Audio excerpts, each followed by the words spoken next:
Pemirsa, pertambahan kasus COVID-19 di tanah air kembali mencatatkan rekor dalam 24 jam terakhir.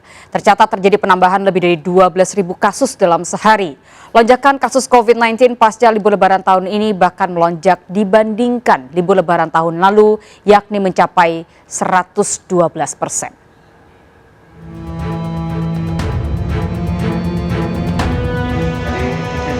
Indonesia kembali mencatatkan rekor penambahan kasus COVID-19 tertinggi dalam 24 jam terakhir.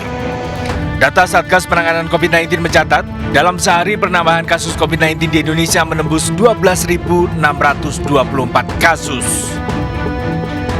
Dengan tambahan kasus ini, total Indonesia mencatatkan lebih dari 1.950.000 kasus. Berdasarkan data Satgas COVID-19, DKI Jakarta lagi-lagi menjadi provinsi dengan penambahan kasus COVID-19 tertinggi, mencapai 4.000 lebih kasus dalam sehari. Rekor ini diikuti Jawa Barat yang mencatatkan penambahan 2.800 kasus, serta Jawa Tengah di atas 1.700 kasus. Penambahan kasus signifikan yang ditengarai merupakan dampak libur lebaran, angkanya bahkan melampaui jika dibandingkan Idul Fitri pada tahun lalu. 4 pekan pasca Idul Fitri tahun lalu, kenaikan angka mencapai 93,11%. Sementara kenaikan kasus pasca Idul Fitri tahun ini mencapai 112,22%.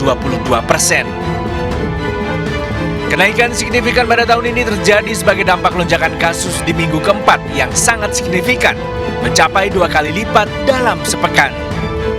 Data-data yang saya paparkan sebelumnya, beberapa efek libur panjang yang menimbulkan kenaikan kasus membuktikan bahwa penularan dan virus tidak mengenal kata libur.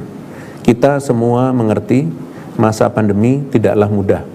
Banyak yang terkena imbasnya, bukan hanya soal sehat dan sakit, tapi juga menyentuh kepentingan lainnya.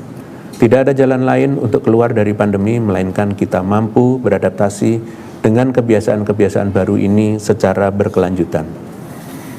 Sebagai penutup, saya akan menyampaikan beberapa isu penanganan COVID-19 yang berkembang dalam beberapa hari terakhir. Pemerintah berkomitmen untuk melakukan program vaksinasi. Warga diminta untuk tidak meremehkan pandemi dan disiplin menerapkan protokol kesehatan,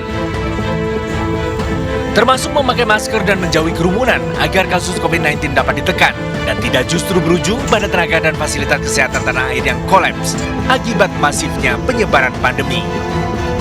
Tim Liputan melaporkan.